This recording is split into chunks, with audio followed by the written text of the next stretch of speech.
rendah hati, hemat, dan sederhana. Nah, terus kemudian disebutkan dalam Al-Quran, wa ibadur rahmanil ladina yamshuna 'alal ardi haunan wa idza khatabahumul jahiluna qalu salama. Ini surat Al-Furqan ayat 63. Dan hamba-hamba Tuhan yang Maha Penyayang itu ialah orang-orang yang berjalan di muka bumi dengan rendah hati. Dan apabila orang-orang jahil menyapa mereka, mereka mengucapkan kata-kata yang mengandung keselamatan. Nah, pengertiannya adalah orang rendah hati itu tawadhu, di mana sikap tawadhu itu adalah sikap tidak merasa lebih baik daripada orang lain. Mengapa demikian? Karena kelebihan yang kita miliki semata-mata karunia Allah yang patut kita syukuri. Kekuatan yang kita miliki semata-mata dari Allah yang maha kuat dan yang maha kuasa. Jadi kita tidak pantas atau tidak sepantasnya membanggakan diri yang berlebihan. Bahkan bisa jadi karena membanggakan diri yang berlebihan itu akibatnya meremehkan orang lain.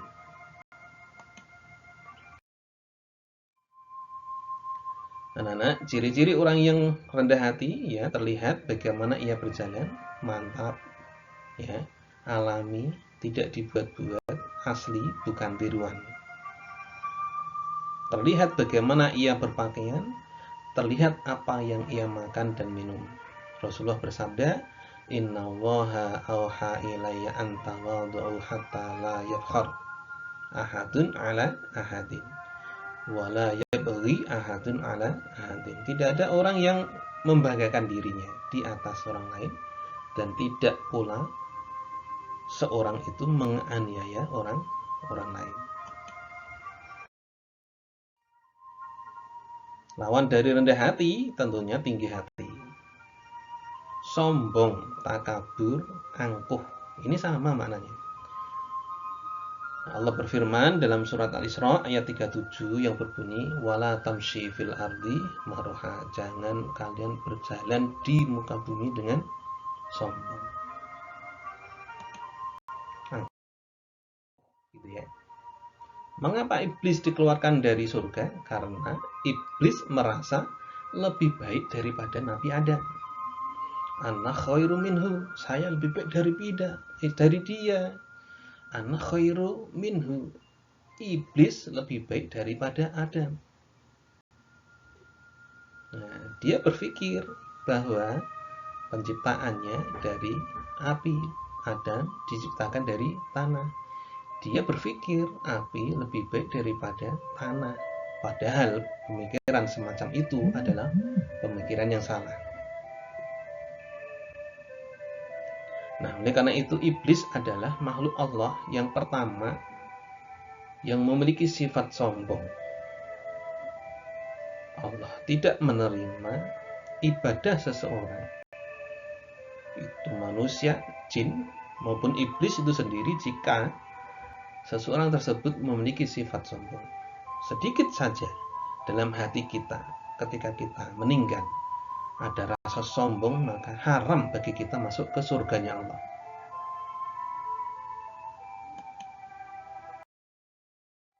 Nah, ini contoh-contoh rendah hati dalam kehidupan sehari-hari. Kita menghormati orang tua, tidak menyela, tidak meninggikan suara di hadapan mereka. Kita menghormati guru, meminta izin jika ingin mendahului orang yang lebih tua. Murah senyum, tetap rendah hati, walau berprestasi. Karena adab lebih tinggi daripada ilmu. Orang yang berilmu tidak punya adab, maka ilmunya sia-sia.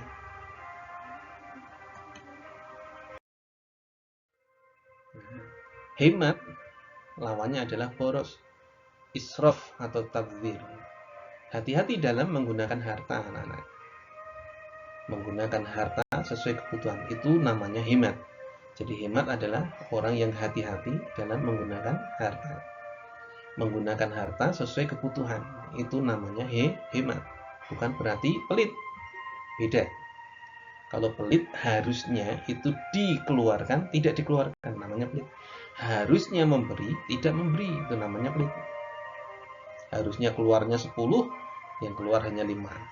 Tapi kalau menggunakan harta sesuai kebutuhan, itu berarti sesuai dengan apa yang harus dikeluarkan. Hati-hati dalam menggunakan harta adalah melihat objek harta tersebut mau digunakan untuk apa, itu namanya hati-hati. Sehingga tidak berlebihan dan juga tidak kurang karena kehati-hatian tersebut. Wala tusrifu innahu la yuhibbul musrifin. Jangan berlebih-lebihan karena Allah tidak menyukai orang-orang yang berlebihan. Wala tubadir tabdiran innal mubadzirina kanu ikhwana sayatin. Begitu juga kita dilarang memubadzirkan sesuatu. Karena mubadzir adalah temannya syaitan. Dan ingat, syaitan kepada Tuhannya itu kufur. Syaitan adalah sifat yang dimiliki oleh jin, yaitu iblis, dan syaitan adalah sifat yang dimiliki oleh manusia yang ingkar kepada Allah. Ingat ya. Nah, begitu juga sederhana. Sederhana adalah hidup wajar, tidak berlebihan. Namanya sederhana. Hemat dan sederhana dalam kehidupan sehari-hari. Dalam hal makan dan minum, dalam hal berpakaian, dalam hal bersikap dan bertindak, dalam hal penggunaan barang. Ya, silahkan direnungkan. Kemudian manfaat hidup hemat dan sederhana. Tanda orang-orang yang beriman dicintai orang-orang di sekelilingnya. Ini manfaat hidup hemat dan sederhana. Pertama, ya, itu sebagai tanda orang yang beriman. Jadi orang yang beriman itu hemat dan sederhana, tidak berlebihan dan juga tidak memubadzirkan sesuatu. Kemudian manfaat hidup hemat dan sederhana yang kedua adalah dicintai orang-orang yang ada di sekelilingnya. Kemudian dijauhkan dari sifat iri dan dengki dari tetangga kita.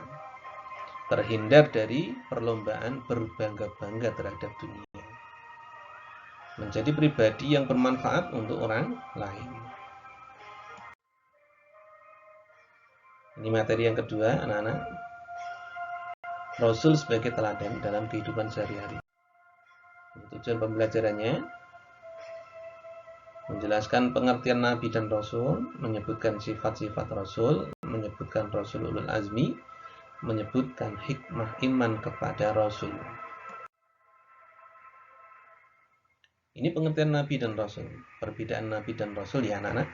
Kalau Nabi adalah seorang laki-laki yang mendapatkan wahyu dari Allah untuk dirinya sendiri, tanpa berkewajiban menyampaikan kepada orang lain. Ini sebagai Nabi. Contohnya Nabi Khidir. Nah, sedangkan Rasul adalah seorang laki-laki yang menerima wahyu yang selain untuk dirinya sendiri juga berkewajiban menyampaikan kepada orang lain. Contohnya Nabi Musa, Nabi Isa, Nabi Muhammad. Ya, seperti itu.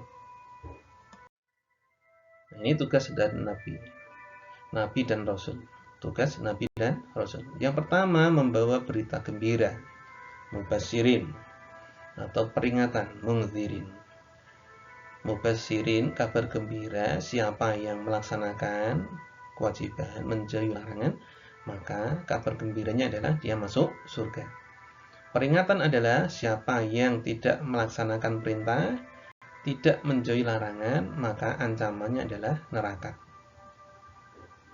Yang kedua, menyuruh umat untuk menyembah hanya kepada Allah dan senantiasa bertakwa kepadanya. Kemudian yang ketiga, menyeru atau mengajak kepada umat untuk beriman kepada Allah tanpa mengkultuskan terhadap para rasul tersebut. Yang keempat, mengajarkan seluruh umat agar senantiasa mempelajari kitab suci yang diturunkan kepadanya sebagai pedoman hidup. Ini tugas Nabi dan Rasul. Tugas Nabi dan Rasul yang lain, yang utama dari Rasulullah SAW adalah menyempurnakan akhlak mulia. Innama bu'istu liutammima makarimal akhlak. Sesungguhnya aku diutus untuk menyempurnakan akhlak mulia. Rawahu Ahmad.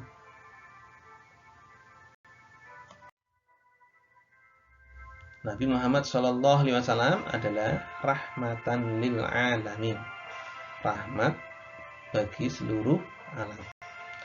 Wa ma arsalnaka illa rahmatan lil alamin. Sesungguhnya dan engkau tidak diutus kecuali menjadi rahmat bagi seluruh alam. Ini surat Al-Anbiya ayat 107. Menyampaikan risalah.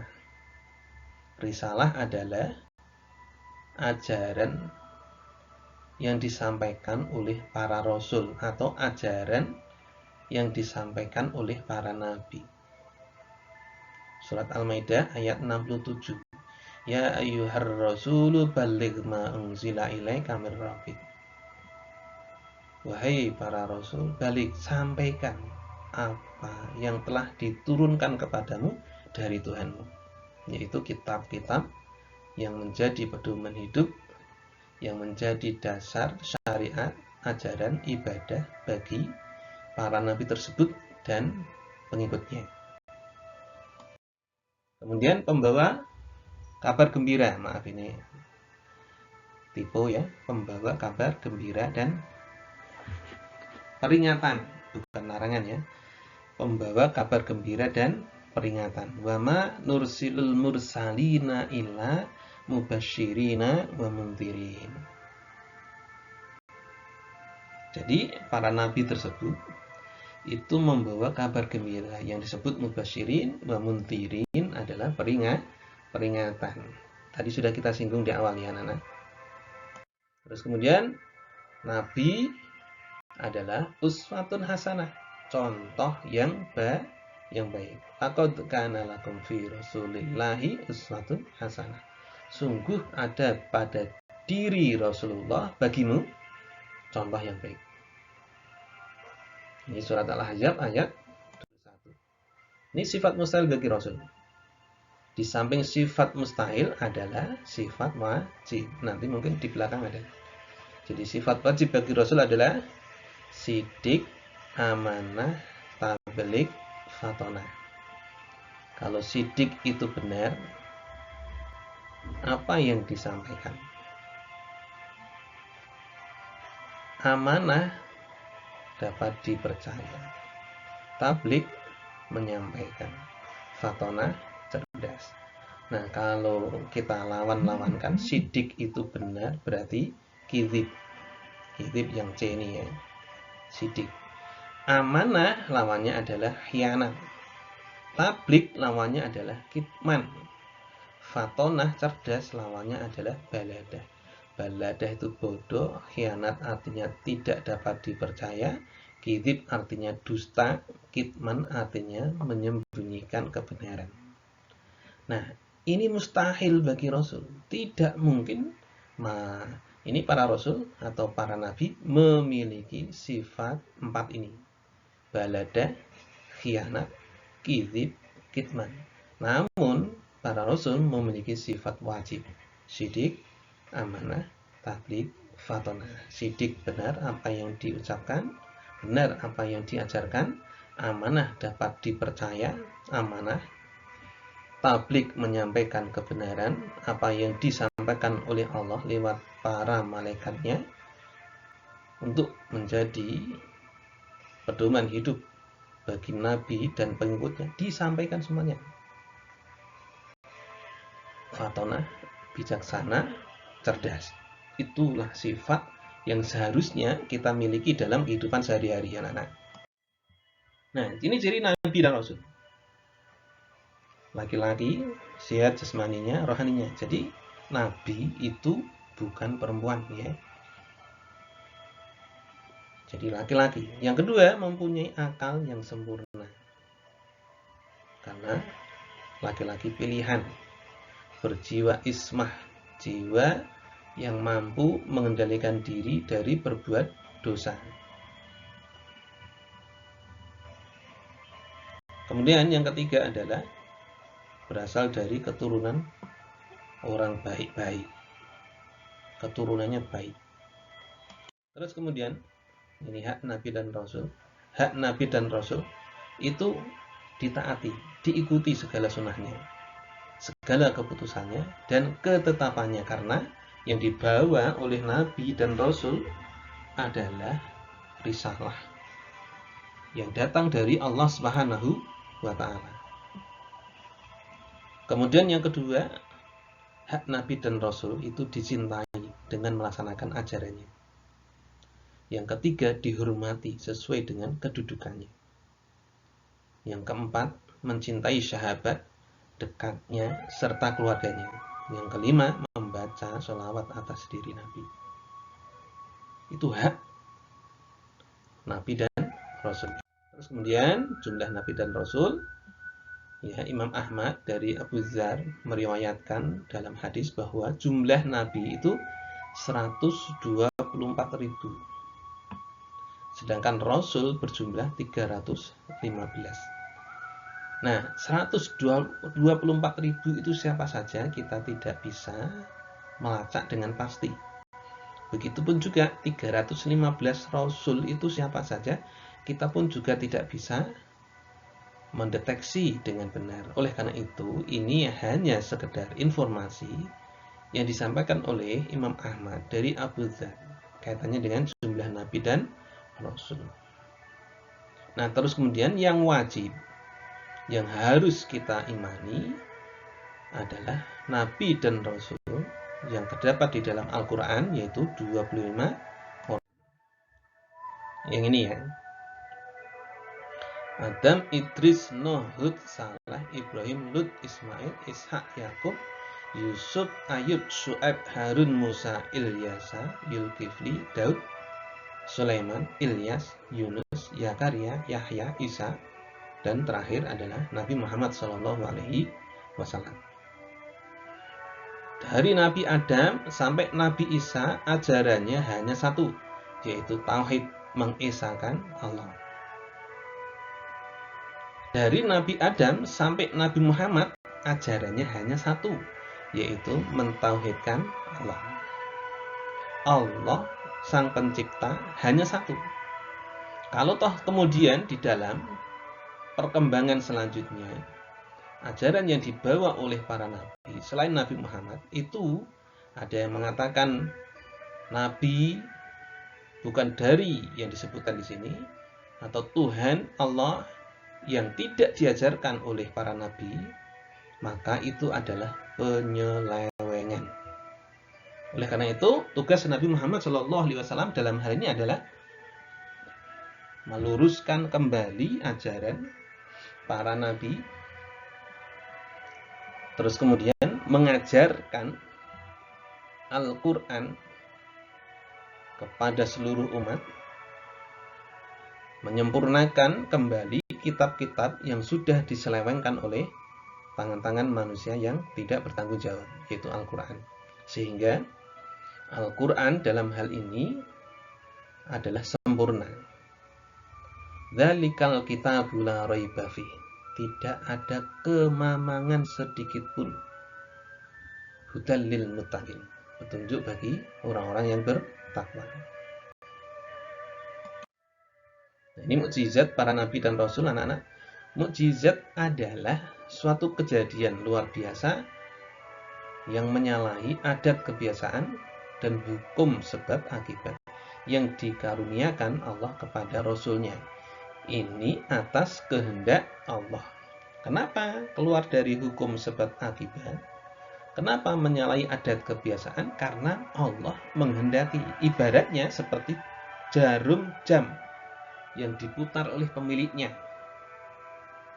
Satu jam itu adalah berdetik-detik, ya, 60 detik. Itu 1 menit.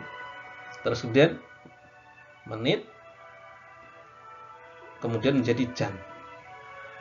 Nah, terus kemudian jika manusia menghendaki atau pemiliknya menghendaki, yang awalnya 1 jam adalah 60 menit, itu menjadi hanya 1 kali putaran karena diputar oleh pemiliknya, itu menjadi hal yang bisa terjadi. Sebagaimana yang dilakukan oleh Allah Subhanahu wa Ta'ala terhadap sesuatu yang harusnya panas menjadi dingin, yang harusnya dingin menjadi panas, yang harusnya mati menjadi hidup, yang harusnya sakit menjadi sehat. Kalau Allah menghendaki, kun fayakun, jadi maka jadilah ia. Nah, ini contoh mukjizat para rasul anak-anak. Nabi Ibrahim tidak hangus ketika dibakar oleh Namrud. Berarti kan panas menjadi dingin. Tongkat Nabi Musa berubah menjadi ular yang besar, memakan habis ular ciptaan tukang sihir. Berarti kan sesuatu yang hidup menjadi, sesuatu yang mati menjadi hidup. Yang kecil bisa menjadi besar. Nabi Isa mampu membuat burung dari tanah, menyembuhkan penyakit kusta tanpa pengobatan, dan dapat menghidupkan orang yang telah mati. Mati bisa menjadi hidup, ya kan? Sakit bisa menjadi sehat, buta bisa melihat. Semua itu atas kehendak Allah Subhanahu wa Ta'ala. Nah, begitu juga Nabi Muhammad. Mukjizatnya yang terbesar adalah Al-Quran. Tidak ada kitab di dunia ini, Injil, Zabur, Taurat, itu pengikutnya hafal. Karena apa? Injil, Zabur, Taurat, kitab-kitab tersebut itu sudah ada intervensi dari tangan-tangan manusia yang jahil, yang hanya ingin mencari keuntungan dari perubahan kitab tersebut. Sehingga kitab tersebut tidak orisinil lagi, tidak asli lagi, atau tidak suci lagi. Sedangkan Al-Quran dari awal penyampaian dari malaikat Jibril, Allah lewat malaikat Jibril kepada Rasulullah SAW, dari awal kitab tersebut dicatat. Memang tidak ada yang dicatat kecuali firman Allah dari awal. Dan itu atas kehendak dari Rasulullah SAW, di mana Rasulullah juga atas kehendak dari Allah Subhanahu wa Ta'ala untuk menjaga Al-Quran tersebut. Keasliannya tidak diragukan lagi. Sehingga anak-anak Al-Quran, anak kecil, ya, yang masih di bawah umur, remaja, tua, bisa menghafal Al-Quran dengan baik. Tidak ada kitab selain Al-Quran yang bisa dihafal.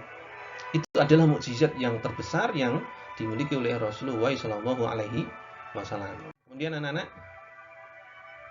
sikap mental mempercayai para rasul nabi, yaitu manusia pilihan Allah yang diutus untuk menyampaikan wahyu kepada manusia. Wajib mempunyai sifat mulia, sidik, amanah, tabligh, fatunah tadi, ya. Ini sudah kita bahas. Terus kemudian tanda beriman kepada rasul-rasul Allah, ada yang termasuk ulul azmi. Siapa mereka?